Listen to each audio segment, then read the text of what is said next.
हे शांति प्रभु परमेश्वर परमता परमात्मा, हे दयावान प्रभु, अपने भक्तों के कष्टों का निवारण करना, पापों से मुक्ति देना। जो मरीज प्रभु परमेश्वर श्री हरि के श्लोकों को सुने, व्याख्या समेत सुने, हे परमेश्वर परमता परमात्मा, उनके कष्टों का निवारण करना, पापों से मुक्ति देना और हर बीमारी को जड़ से खत्म कर देना मेरे प्रभु मेरे परमेश्वर, हे परमपिता परमात्मा, आपकी सहाय। जय श्री हरि प्रभु परमेश्वर परमता परमात्मा, जय श्री। सभी भक्तों को जय श्री देव। प्रभु परमेश्वर की कृपा सब पर आए, प्रभु परमेश्वर की दया सब पर आए, हर बीमारी का प्रभु परमेश्वर निवारण करे, कष्टों का निवारण करे, सभी भक्तों के पापों को नष्ट करे। जैसे जैसे गीता के अध्याय 18वें के श्लोकों को हम आगे आगे बढ़ा रहे हैं। कल आपने 48वें श्लोक को व्याख्या समेत सुना। आज हम 39वें श्लोक से आगे स्टार्ट करेंगे, उनकी व्याख्या समेत समझाएंगे। परंतु आप इस बात का ध्यान रखना कि प्रभु परमेश्वर के जो श्लोक व्याख्या समेत मैं आपको समझा रहा हूँ, वो मरीज को कम से कम दिन में 3 या 4 बार सुना देना। हो सकता है आपके मरीज को थोड़ा कष्ट शुरू में आए, 5 दिन 10 दिन हो सकता है, क्योंकि जो बुरी आत्माएं होती है घर में बीमारियों के रूप में बैठी है, वो आपके मरीज को और भी तंग कर दे। परंतु आप घबराना नहीं, आप रेगुलर डेली 3-4 बार अपने मरीज को सुनाएं, बार बार सुनाएं, फिर देखना आपका रिजल्ट 10 या 12 दिन बाद कितना ज़बरदस्त आता है। आपके मरीज जो दवाइयाँ नहीं लगती, जिस मरीज को दवाइयाँ लगनी स्टार्ट हो जाएंगी, आपका मरीज लगभग ठीक होना स्टार्ट हो जाएगा। और जिस मरीज को आप सुना रहे हैं उस मरीज का नाम, गोत्र, उसका एड्रेस मेरे व्हाट्सएप नंबर पर भेज दें। शनिवार को जब मैं हवन करूँगा उसके लिए मैं मंत्र जाप करूँगा। मंत्र जाप से आपके मरीज को कम से कम 20% आराम जरूर मिलेगा। जब तक मैं घर बैठे ऑनलाइन आपके मरीज के लिए मंत्र जाप करूँगा और आपका मरीज बिल्कुल ठीक होना स्टार्ट हो जाएंगे। उसके बाद यदि आप हवन में आप के मरीज को बिठाना चाहते हैं तो आपको और भी ज़बरदस्त फ़ायदा होगा। आप साथ साथ ऑनलाइन में ही यदि काम चलाना चाहते हैं, आप ऑनलाइन से काम चलाएं। और यदि कभी किसी शनिवार को आपको टाइम मिले तो एक बार प्रभु परमेश्वर की दया से आपके प्रभु के परमेश्वर के चरणों में जरूर लेकर आना, हवन में जरूर लेकर आना, और आपके मरीज बिल्कुल ठीक होने स्टार्ट हो जाएंगे। इसलिए आज आप 49वें श्लोक से हम स्टार्ट कर रहे हैं गीता के अध्याय को, और आप अपने मरीज को व्याख्या समेत बिल्कुल सुनाना, 3 या 4 बार जरूर सुनाना। मेरे पेज को फॉलो कर लें, मेरा यूट्यूब चैनल सन्निधाम बड़नपुर के नाम से, और जो फेसबुक पेज है वो भी सन्निधाम बड़नपुर के नाम से, आप उसको भी फॉलो कर लें। बार बार मैं यही कहूँगा कि आप सब्सक्राइब जरूर कर लें, शेयर करें, ज़्यादा से ज़्यादा आप शेयर करें। तो आज 49वां हो गए। अशक्त बुद्धि सर्वत्र जितात्मा विगत सप्रिय न सकर्म्य सिद्धिम प्रमा संन्यासेन दिगच्छते। तो 49वां श्लोक प्रभु परमेश्वर श्री कृष्ण ने अपने मुख से कहा है, आप उसे ध्यान से सुने। हे अर्जुन, सर्वत्र आसक्ति रहित बुद्धि वाला, इसमें क्या कहा है? आसक्ति रहित बुद्धि वाला, सप्रिया रहित और जीते हुए अंतःकरण वाला पुरुष सांख्य योग के द्वारा भी परम नाश कर्म्य सिद्धि को प्राप्त होता है। सांख्य योग के द्वारा, इसमें क्या कहा है? सांख्य योग के द्वारा भी परम नाश कर्म्य सिद्धि को प्राप्त होता है, अर्थात क्रिया रहित शुद्ध सच्चिदानंदन परमात्मा की प्राप्ति रूप परम सिद्धि को प्राप्त होता है सांख्य योग के द्वारा भी। सांख्य योग के बारे में भी प्रभु परमेश्वर आगे आपको स्पष्ट रूप से समझा देंगे। आप हर एक श्लोक की व्याख्या ध्यान से सुने।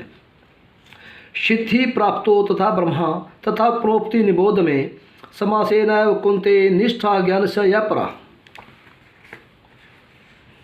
इसलिए हे कुंती पुत्र, अंतःकरण की शुद्धि रूप सिद्धि को, अंतःकरण की शुद्धि रूप सिद्धि को प्राप्त हुआ पुरुष जैसे संख्या योग के द्वारा सच्चिदानंदन ब्रह्मा को प्राप्त होता है, तथा जो तत्व ज्ञान की प्रानिष्ठा है उनको भी तुम मेरे से संक्षेप से जान।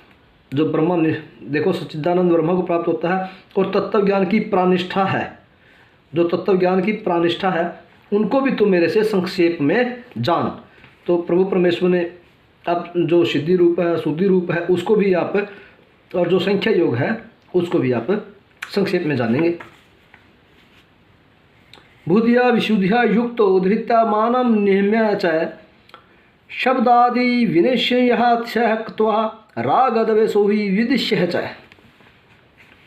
हे अर्जुन, विशुद्ध बुद्धि से युक्त, एकांत और शुद्ध देश का सेवन करने वाला तथा मिताहारी, जीते हुए मन, वाणी, शरीर वाला और दृढ़ वैराग्य को भली प्रकार प्राप्त हुआ पुरुष निरंतर ध्यान योग के परायण हुआ, सात्विक धारणा से अंतःकरण को वश में करके तथा शब्दादिक विषयों को त्याग कर और राग द्वेषों को नष्ट करके। तो इसमें प्रभु परमेश्वर ने 2 श्लोकों को साथ में लिया है। राग द्वेषु युद्ध च विभक्ति सेवी लगवासी यथवाक्ते मानस ध्यान योग परो नित्यम वैराग्य समुपासित। तो जो बाद में बताया प्रभु परमेश्वर ने, जो पुरुष मतलब निरंतर ध्यान योग के परायण हुआ, सात्विक धारणा से अंतःकरण को वश में करके तथा शाब्दिक विषयों को त्याग कर और राग द्वेषों को नष्ट करके। पहले में बताया प्रभु ने कि जीते हुए मन, वाणी, शरीर वाला, वैज्ञा को मतलब जो वैराग्य को भली प्रकार प्राप्त हुआ, और जो पुरुष निरंतर ध्यान योग के परायण हुआ, जो ध्यान योग यानी कि आप प्रभु परमेश्वर में ध्यान लगाते हैं, डेली ध्यान लगाते हैं, और सात्विक धारणा से, सात्विक मतलब बिना फल की इच्छा से, अंतःकरण को वश में करके, और जो अपना शरीर है, मन है, उसको भी आप अंतःकरण करते हैं, प्रभु परमेश्वर के सिर्फ ध्यान लगाते हैं, प्रभु परमेश्वर का मन में कोई विचार नहीं आने देता, और साप्ताहिक विषयों को त्याग कर राग द्वेषों को नष्ट करके और अपना जो कलह क्लेश सबको नष्ट करके प्रभु परमेश्वर निरंतर ध्यान करता है, तो प्रभु परमेश्वर उस पर बिल्कुल कृपा करते हैं और प्रभु परमेश्वर को प्राप्त होते हैं। तो अगले श्लोक में आप सुने, अहंकार बलम द्रम दर्पम कामम क्रोध परिग्रहम विमुच्य निर्मम शांतो ब्रह्म भुआय कल्पते। तो प्रभु परमेश्वर ने आने वाले श्लोक में कहा, तथा अहंकार, बल, घमंड, काम, क्रोध और संग्रह को त्याग कर ममता रहित और शांत अंतःकरण हुआ सच्चिदानंदन ब्रह्मा में एक ही भाव होने के लिए योग्य होता है। साफ साफ प्रभु परमेश्वर ने श्लोक में कहा कि अहंकार, बल, घमंड, काम और क्रोध और संग्रह को त्याग कर अपना जो मन है उसको ममता रहित है, बिल्कुल पाप से युक्त करके और शांत अंतःकरण हुआ, और मन भी बिल्कुल शांत हो, सच्चिदानंदन ब्रह्मा में एक ही भाव होने के लिए योग्य होता है। यदि प्रभु परमेश्वर में, ब्रह्मा में एक ही भाव होना है तो सब को छोड़ना पड़ेगा, अहंकार को, बल को, घमंड को, काम को, क्रोध को, मतलब काम भी छोड़ना पड़ेगा, क्रोध भी छोड़ना पड़ेगा, और संग्रह को त्याग कर ममता रहित और शांत अंतःकरण हुआ, मतलब मन को बिल्कुल शांत करके प्रभु परमेश्वर सच्चिदानंद में बिल्कुल ध्यान लगा ले, और ध्यान लगाकर ही प्रभु परमेश्वर में आप एक ही भाव हो जाएं। आने वाले श्लोक में प्रभु परमेश्वर ने कहा, कृषि गोरक्ष वाणिज्यम ब्रह्माभूत प्रसन्नात्मना न सोचती न कहती सम सर्वेशी भूतेषु मुद्रक्ति लभते प्राम।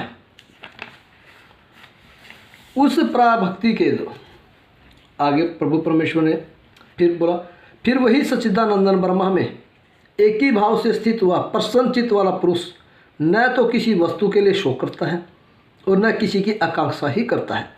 जब वह प्रभु परमेश्वर में एक ही भाव हो जाता है और प्रसन्न हो जाता है और उसका मन बिल्कुल प्रसन्न हो जाता है, वह पुरुष न तो किसी वस्तु के लिए शोक करता है और न किसी वस्तु की आकांक्षा ही करता है कि ये चीज़ मुझे मिल जाए, ये रह जाए, उसमें कोई प्रभाव उस पर, उसके मन पर नहीं पड़ता। एवं सब भूतों में समभाव हुआ मेरी प्राभक्ति को प्राप्त होता है, और चाहे कौन सा भी भूत भविष्य कौन सा भी हो तो उसमें एक ही भाव, मतलब समभाव से, सम्मान भाव से मेरी प्राभक्ति को प्राप्त होता है। प्रभु परमेश्वर श्री हरि ने साफ साफ कहा है कि आप सब काम, क्रोध, लोभ सबको छोड़ दें और मेरी प्राभक्ति में लग जाएं, मेरे ध्यान करें। आप बिल्कुल प्रसन्न होकर, बिल्कुल मन को हल्के से बिल्कुल आप साफ रखें और प्राभक्ति को प्राप्त हों।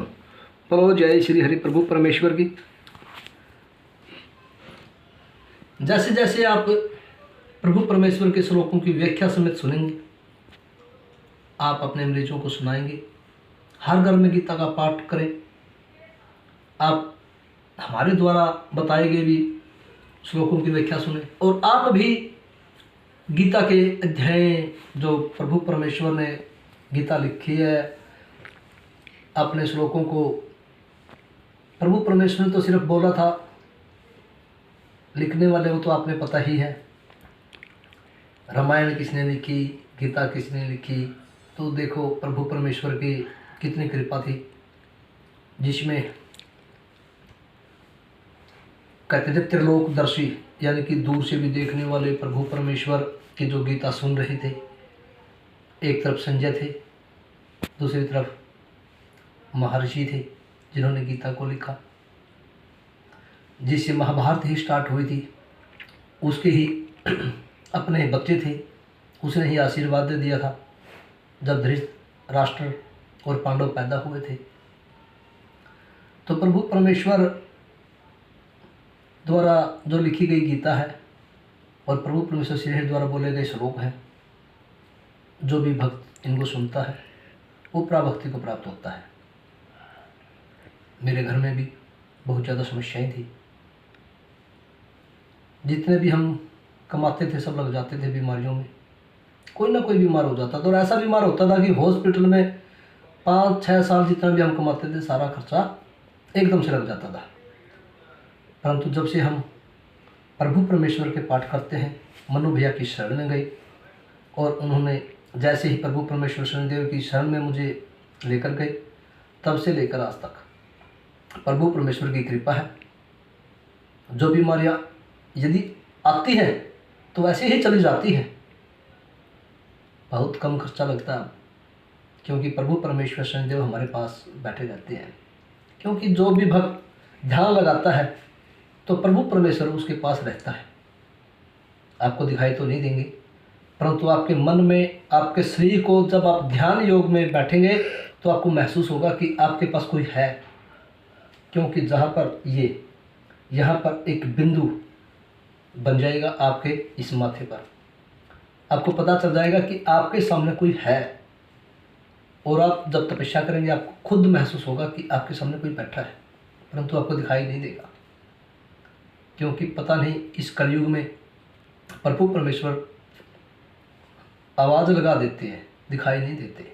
आपके कानों में आवाज़ भी आने लगेगी धीरे धीरे। जैसे जैसे आप ध्यान योग द्वारा प्रभु परमेश्वर को प्रसन्न करेंगे, तपस्या करेंगे, व्रत रखेंगे, तो प्रभु परमेश्वर बहुत जल्दी खुश हो जाते हैं। शनिदेव तो हमारे ऐसे प्रभु हैं, सबसे पहले खुश होते हैं। आप किसी की भी प्रभु की सेवा करें, परंतु जब आप शनिदेव की सेवा करेंगे, ध्यान लगाएंगे, व्रत रखेंगे और सही विधि द्वारा, विधि गलत ना हो, यदि थोड़ी ही भी विधि गलत हो जाती है तो प्रभु परमेश्वर नाराज भी हो जाते हैं। आपने 7.5 के बारे में सुना ही होगा कि 7.5 है क्या। प्रभु परमेश्वर उस पर कष्टों का पहाड़ लगा देते हैं और उनको दूर करने के